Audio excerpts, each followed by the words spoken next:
तो चलिए आज हम क्लास 9th का chapter 2 is matter around us pure को पढ़ते हैं।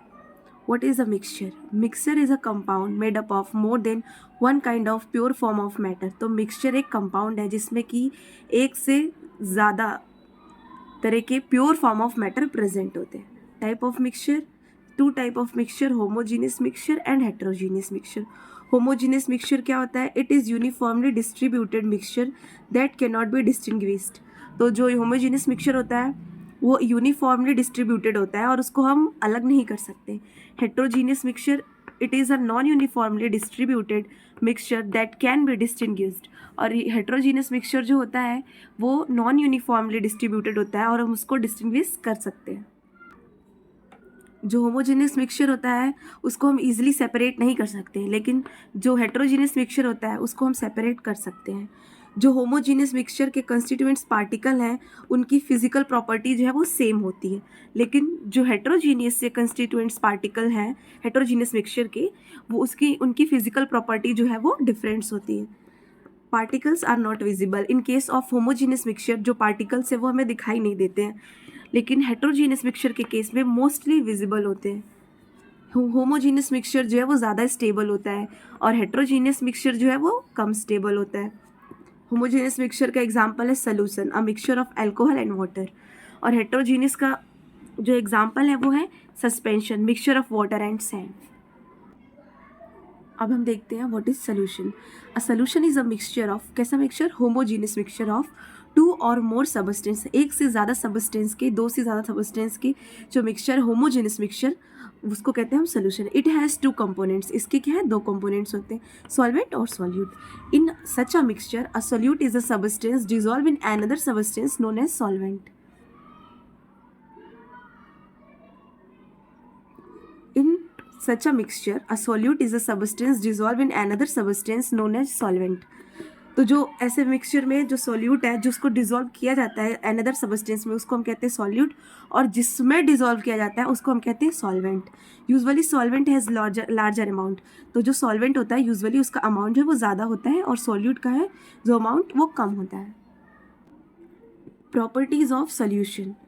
होमोजीनियस मिक्सचर, तो सबसे पहले तो सोल्यूशन की प्रॉपर्टी क्या है कि वो एक होमोजीनियस मिक्सचर होता है, मतलब जिसके जो पार्टिकल्स हैं वो यूनिफॉर्मली डिस्ट्रीब्यूटेड होते हैं। Particles of solution are smaller than 1 nanometer. तो जो पार्टिकल है सोल्यूशन की उसकी जो साइज है, एक पार्टिकल की जो साइज है ईच पार्टिकल्स की, वो लेस देन होती है 1 नैनोमीटर। और 1 नैनोमीटर कितना होता है? 10⁻⁻9 metre. Because of small size particle, they do not scatter a beam light passing through the solution. क्योंकि ये बहुत स्मॉल होते हैं तो इनके पास इतनी टेंडेंसी नहीं होती है कि वो ये लाइट का पाथ डेविएट कर सके, तो ये स्कैटरिंग फिनोमेना नहीं शो करते हैं। The solute particle can not be separated from mixture by the process of filtration. तो जो सॉल्यूट पार्टिकल है उसको हम सेपरेट नहीं कर सकते हैं मिक्सचर से फिल्ट्रेशन के प्रोसेस के through. Now concentration of solution. What is concentration of a solution? It is a measure of the amount of solute that has been dissolved in a given amount of solvent or solution. तो concentration क्या है solution का? कि जितना भी solute का amount हम add कर रहे हैं दिए गए सॉल्वेंट में या फिर सोल्यूशन में। सैचुरेटेड सोल्यूशन क्या है? A solution with solute that dissolve until it unable to dissolve anymore, leaving the undissolved substance at the bottom. तो जो सैचुरेटेड सोल्यूशन होता है उसमें क्या होता है कि अगर हम इतना सॉल्यूट ऐड कर चुके हैं सॉल्वेंट में कि अब हम और सॉल्यूट ऐड नहीं कर सकते हैं, तो वो जो एक पर्टिकुलर सोल्यूशन होता है उसको हम कहते हैं सैचुरेटेड सोल्यूशन। और अनसैचुरेटेड सोल्यूशन क्या होता है? A solution that completely dissolve leaving no remaining substance. तो इसमें जो होता है वो सॉल्यूट जो है वो सैचुरेशन सोल्यूशन से कम होता है, उससे कम लेवल पर होता है, उसकी जो लिमिट होती है उससे कम होती है। इसमें क्या है, जो सॉल्यूट है वो सोल्यूशन में या फिर सॉल्वेंट में कंप्लीटली डिजॉल्व हो जाता है। Concentration of solution. तो कंसंट्रेशन क्या होता है? सोल्यूशन का कंसंट्रेशन ये होता है ना, amount of solute present in solution, given amount of solution. तो हम इसको फॉर्मूले के टाइप में कैसे यूज़ करेंगे? तो concentration of solution is equal to the amount of solute divided by the amount of solution. मतलब सॉल्यूशन में कितने अमाउंट सॉल्यूट प्रेजेंट है वो उसको जो डिफाइन करने, जो उसको फाइंड आउट करते हैं उसको कैसे फाउंड करते हैं? कंसंट्रेशन ऑफ सोल्यूशन के रूप में। इसको हम और भी लिख सकते हैं the amount of solute upon the amount of solvent. अब देखते हैं mass by mass percentage of solution क्या होता है। तो मास बाय मास मतलब ऊपर भी वेट होगा नीचे भी वेट होगा, तो ऊपर किसका वेट होगा, सॉल्यूट का, और नीचे किसका होगा, सॉल्यूशन का, इनटू 100। तो mass by mass percentage of solution क्या होता है, mass of solute divided by mass of solution into 100। आप एक एग्जांपल से इसको समझते हैं। ए solution contain 40 grams of common salt in 320 gram of water, calculate the concentration in terms of mass by mass percentage of solution. तो यहाँ solute कौन है, कॉमन सॉल्ट, और वाटर क्या है, सॉल्वेंट। इसको हम कैसे देख सकते हैं कि सॉल्वेंट का अमाउंट जो है वो ज़्यादा होता है, सॉल्यूट का अमाउंट कम होता है। तो सॉल्यूट जो है वो 40 ग्राम्स है और जो सॉल्वेंट का वेट है वो क्या है 320 gram, sorry.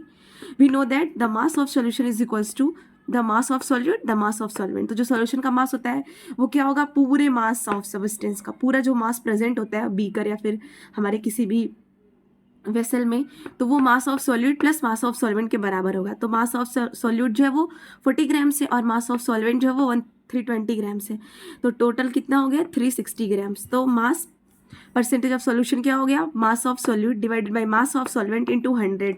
So 40 by 360 into 100 which is equal to 11.1%। अब सेकेंड देखते हैं mass by volume percentage of solution. तो mass by volume percentage of solution क्या होता है, mass of solute. Mass by volume समझ में आ रहा है, ऊपर जो है मास होगा नीचे क्या होगा, वॉल्यूम होगा।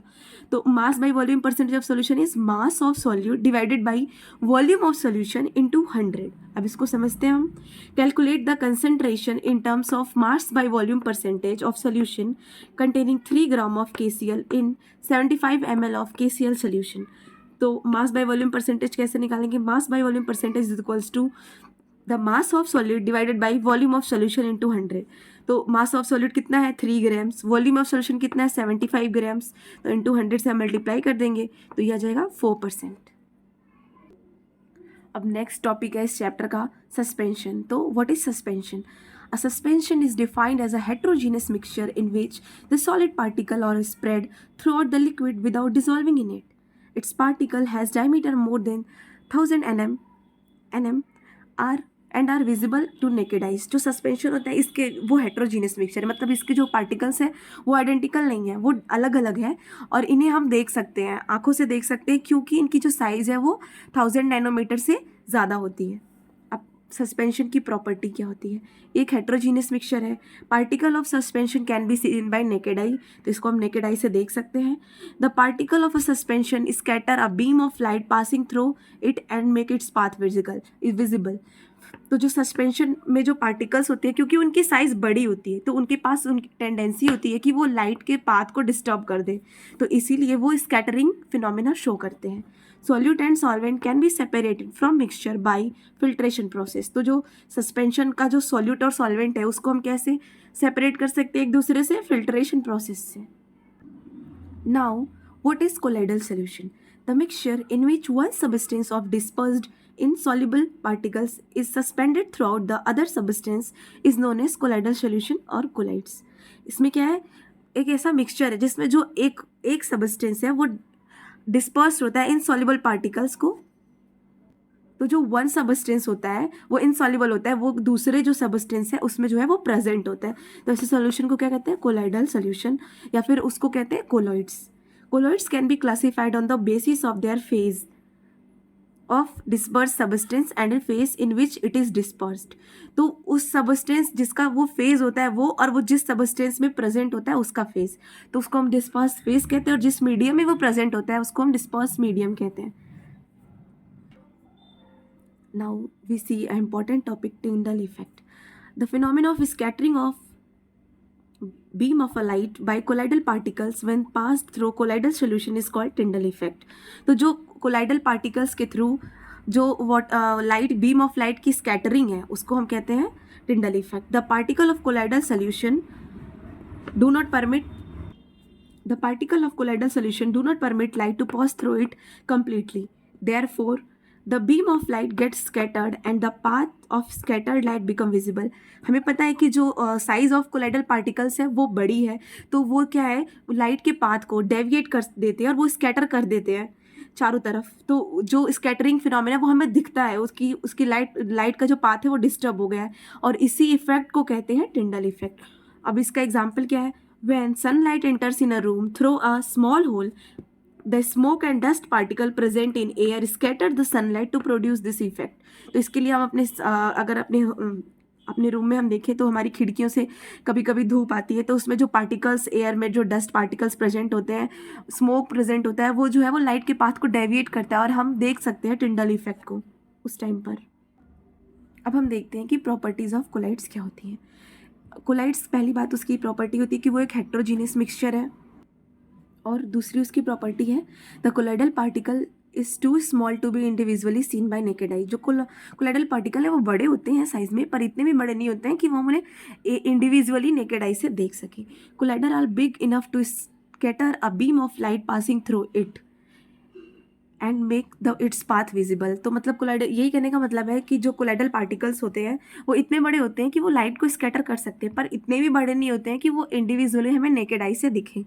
दे do not settle down when left undisturb. ये सेटल डाउन नहीं होते हैं जब हम इन्हें अनडिस्टर्ब, मतलब बिना डिस्टर्ब किए अगर इन्हें हम रख देते हैं तो ये सेटल डाउन नहीं होते। They can not separate from the mixture by the process of filtration. ये जो है फिल्ट्रेशन के प्रोसेस से अलग नहीं हो सकते अगर ये किसी मिक्सचर में प्रेजेंट है, but can be separated by special technique known as centrifugation. तो लेकिन ये एक स्पेशल टेक्निक से सेपरेट हो सकते हैं सेंट्रीफ्यूगेशन मेथड से। अब हम कॉमन एग्जांपल ऑफ कोलॉइड्स देखते हैं। कोलॉइड्स को हम ऐसे पढ़ेंगे, उसका एक डिस्पर्स फेस, उसका डिस्पर्स मीडियम, और वो कौन से टाइप का है और उसके एग्जाम्पल। तो डिस्पर्स फेस अगर लिक्विड है और डिस्पर्स मीडियम अगर गैस है तो क्या बनता है? एरिसोल। और एरोसोल का एग्जाम्पल क्या है? Fog, cloud and mist. अगर डिस्पर्स फेस सॉलिड है और उसका डिस्पर्सिंग मीडियम गैस है तो जो उसका टाइप है वो भी एरिसोल बनेगा, और इसका एग्जाम्पल है स्मोक, ऑटोमोबाइल एंड एग्जॉस्ट। अगर डिस्पर्स फेस गैस है और डिस्पर्सिंग मीडियम लिक्विड है तो क्या बनता है? फोम, और उसका एग्जाम्पल है सेविंग क्रीम। अगर डिस्पर्स फेस लिक्विड है और डिस्पर्स मीडियम लिक्विड है तो क्या बनेगा? इमल्शन। इसका एग्जाम्पल क्या है? मिल्क और फेस क्रीम। अगर डिस्पर्स फेस सॉलिड है और डिस्पर्स मीडियम लिक्विड है तो क्या बनता है? सोल, जैसे कि milk of magnesia and mud. अगर डिस्पर्स फेस क्या है? गैस है, और डिस्पर्स मीडियम क्या है? सॉलिड है, तो क्या बनता है? फोम। इसका एग्जाम्पल क्या है? खुद foam, rubber, sponge and pumice. अगर डिस्पर्स फेस क्या है? लिक्विड है, एंड डिस्पर्स मीडियम क्या है? सॉलिड है, तो जो टाइप्स ऑफ कोलॉइड्स होगा वो कौन सा बनेगा? जेल। और उसका एग्जाम्पल क्या है? Jelly, cheese and butter. Disperse phase अगर सॉलिड है और अगर डिस्पर्स मीडियम भी सॉलिड है तो क्या बनेगा? Solid sol. और इसका एग्जाम्पल क्या है? Coloured, gem stone and milky glass. Now method of separating the component of mixture. तो जो मिक्सचर के कंपोनेंट्स को हम कैसे सेपरेट कर सकते हैं, इसके हम मेथड्स देखेंगे। पहले first method is hand picking, second threshing, winnowing, sieving, evaporation, distillation, filtration और sedimentation, separating funnel and magnetic separation. तो हैंड पिकिंग में क्या होता है? This is the method involve simply picking out all the unwanted substance by hand and separating them from the useful one. इसका तो सबसे best example हमारे घर में है। हमारी मम्मियाँ जो है वो चावल में से कंकड़ निकालती है तो वो हाथ से ही निकाल देती हैं एक एक करके, तो वो हैंड पिकिंग मेथड है। Threshing, this method is use during the harvesting of crops. The grain of wheat is separated from the stock and grounded into the floor by beating the dry stalk to shake it off the dried grain। हमने ये खेतों में देखा होगा कि जब हमारा गेहूँ हो जाता है या फिर धान हो जाता है, उसको पहले हम पीट कर जो है उस दाने को अलग करते हैं उसके स्टाक से, फिर उसके बाद उसको अलग से ड्राई करते हैं और फिर उसको सेक ऑफ करके हम निकालते हैं उसमें से ग्रेन्स। तो इस प्रोसेस को हम क्या कहते हैं? Threshing. Winnowing, after threshing the grain needed to be cleared out of husk and chaff before it turn into flour. तो जब भी हम थ्रेशिंग करते हैं तो जब हम निकालते हैं ग्रेन तो उसके साथ कुछ भूसा वगैरह, कचरा वगैरह होता है, तो उसको भी हम इनको निकालना पड़ेगा आटा बनाने से पहले। तो उसको हम इस मेथड से निकालते हैं, विनोइंग के मेथड से। The husk and chaff are blown away by the strong wind when the farmer drop the mixture from a certain height to the ground. The heavier grain are collected at one place। तो जब भी हम इसको तेज हवा में ऐसे ऊपर से गिराते हैं अनाज को, तो जो हैवियर ऑब्जेक्ट है मतलब हमारा ग्रेन है वो तो पास में गिरेगा, लेकिन जो उसका हस्क है, जो भूसा वगैरह है, वो दूर जाके गिरेगा। तो ये मेथड कॉमनली गाँव में यूज़ होता है खेती के सीजन में। सीविंग क्या है? इट इज़, ये एक मेथड है जिससे हम सेपरेट करते हैं different size of mixture with the help of sieve. Sieve से हम डिफरेंट टाइप ऑफ मिक्सचर्स को हम सेपरेट करते हैं छन्नी छान के। Evaporation, it is usually used in a solution of solvent and soluble solid when the solution is heated until the organic solvent evaporates, where it turns into a gas and mostly leave behind the solid residue। तो evaporation जो है वो ऐसे इस case में use किया जाता है जिसमें जो सॉल्यूशन है, वो सॉल्वेंट है, वो सॉल्यूशन हो और उसमें क्या हो, सॉल्युबल सॉलिड हो। तब जब हम इसको इवोपोरेट करते हैं तो जो सॉल्यूशन है, जो सॉल्वेंट है, वो तो ऑर्गेनिक सॉल्वेंट है, वो इवोपोरेट्स हो जाएगा और जो सॉलिड रेसिड्यू है वो नीचे बच जाएगा। अब डिस्टिलेशन प्रोसेस किस लिए यूज़ करते हैं? तो जो डिस्टिलेशन प्रोसेस है उसको यूज़ करते हैं for the separation of two miscible liquid by this process. तो ऐसे लिक्विड जो आपस में घुलनशील हो उनको सेपरेट करने के लिए डिस्टिलेशन प्रोसेस का यूज़ करते हैं। The component of a liquid mixture are vaporised, condensed and then isolated. The mixture is heated and component which is volatile evaporates the first. The vapour move through the condenser and is collected in liquid state. तो जो vapour है वो इवोपोरेट्स होने के बाद वो collect हो जाएगा एक कंडेंसर में और वो एक लिक्विड स्टेट में कलेक्ट हो जाएगा। अब डिस्टिलेशन प्रोसेस तो उसके लिए यूज़ करते हैं जिसमें ज़्यादा टेम्परेचर डिफरेंस हो, लेकिन फ्रैक्शनल डिस्टिलेशन उसके लिए यूज़ करते हैं जिस मिक्सचर जो दो, ये भी दो मिसिबल लिक्विड्स को सेपरेट करने के लिए है, लेकिन उस केस में है जिसमें जो बॉइलिंग पॉइंट है दोनों का वो 25 केल्विन से कम हो डिफरेंस जोन का। तो इसके लिए हम यूज़ करते हैं separation of different gases from air. तो एयर में जो डिफरेंट गैसेस हैं उनको सेपरेट करने के लिए हम इस मेथड का यूज़ करते हैं। अब देखते हैं फिल्ट्रेशन और सेडिमेंटेशन प्रोसेस। तो फिल्ट्रेशन प्रोसेस में क्या होता है, हम एक फ़नल, ग्लास का फ़नल लेते हैं और उसको एक बीकर में रख देते हैं और जो ग्लास फ़नल है उसको एक फ़िल्टर पेपर से कवर कर देते हैं। फिर जो क्या है, हम अपना फिल्ट्रेट डालेंगे उसमें, तो जो सॉलिड रेसिड्यू, मतलब जो हमारा अपना सोल्यूशन डालेंगे तो जो सॉलिड रेसिड्यू है वो ऊपर रह जाएगा और जो छन के नीचे आ जाएगा और बीकर में कलेक्ट हो जाएगा, वो प्योर सबस्टेंस होगा जिसको हम फिल्ट्रेट कहते हैं। This method is use to remove solid particle from the liquid with the help of filter paper और अदर मटेरियल, या फिर किसी भी पेपर के मेथड से, चारकोल मेथड से अलग करते हैं। Sedimentation is the process by which the heavier impurity present in liquid या फिर water settle down at the bottom of the container containing the mixture. और सेडिमेंटेशन भी एक ऐसा ही प्रोसेस है जिसमें क्या है, जो इम्प्यूरिटी है वो हैवी होती है जो हमारा लिक्विड है उसके कंपैरिजन में। तो जो हैवियर इम्प्यूरिटी होता है वो कंटेनर में नीचे जो है वो बैठ जाता है, सेडिमेंट हो जाता है। तो जो हमारा प्योर सबस्टेंस है या फिर जो हमारा लिक्विड है वो ऊपर आ जाता है, तो हम उससे सेपरेट कर लेते हैं। अब सेपरेटिंग फनल क्या है? It is use to separate two immiscible liquid of unequal density of particle in a mixture. Separating funnel जो है वो मेथड यूज़ करते हैं ऐसे दो इमिसिबल लिक्विड्स के लिए, मतलब जो आपस में ना घुले, जैसे तेल और पानी, जिनकी डेंसिटीज जो है वो अनइक्वल हो, उनको सेपरेट करने के लिए जो हम टेक्निक यूज़ करते हैं उसको हम कहते हैं सेपरेटिंग फनल। और मैग्नेटिक सेपरेशन क्या है? It is use to separate mixture of magnetic and non magnetic particles. तो इसमें क्या है, एक हम रोटेटिंग व्हीलर होता है जो, उस पर हम जो ओर है उसको हम डालते हैं ऊपर से, तो जो इसके सर्कुलर के थ्रू ये कन्वर्ट होता है, फाइनली ये ग्राउंडेड होता है, मतलब ये पूरी तरह से पिसा हुआ ओर होता है। तो जो नॉन मैग्नेटिक होता है वो तो दूर चला जाता है, लेकिन जो मैग्नेटिक पार्टिकल्स होते हैं वो इस मैग्नेट के से अट्रैक्ट होकर, जो कि आयरन कंटेनिंग पार्टिकल्स होते हैं जिसमें मैग्नेटिक प्रॉपर्टी होती है, वो जो है पार्टिकल्स जो है वो मैग्नेट की टुवर्ड्स आ जाते हैं, जो नॉन मैग्नेटिक पार्टिकल है वो अवे चले जाते हैं। तो इससे हम जो है मैग्नेटिक और नॉन मैग्नेटिक सबस्टेंस या पार्टिकल्स को सेपरेट कर सकते हैं। अभी तक तो हमने मिक्सचर देखा, अब हम देखते हैं टाइप्स ऑफ प्योर सबस्टेंस। जैसे प्योर सबस्टेंस कितने टाइप के होते हैं? On the basis of their chemical composition substance can be classified as element और कंपाउंड। तो जो basis of their chemical properties या फिर केमिकल कंपोजिशन के बेसिस पर हम जो है प्योर सबस्टेंस को दो तरह से क्लासीफाई कर सकते हैं, एलिमेंट या फिर कंपाउंड। एलिमेंट क्या है?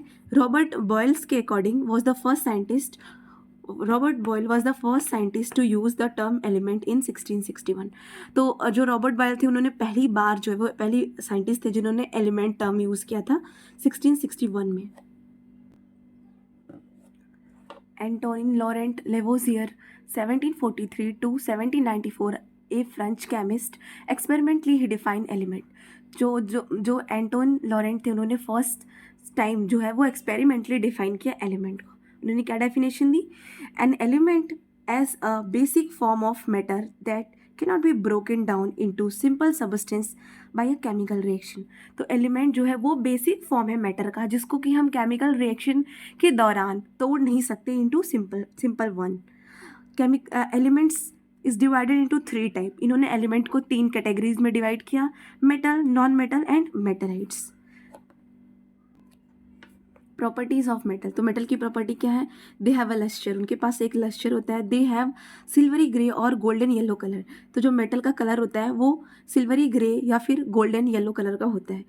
They conduct heat and electricity. जो मेटल्स होते हैं वो good conductor of heat and electricity होते हैं.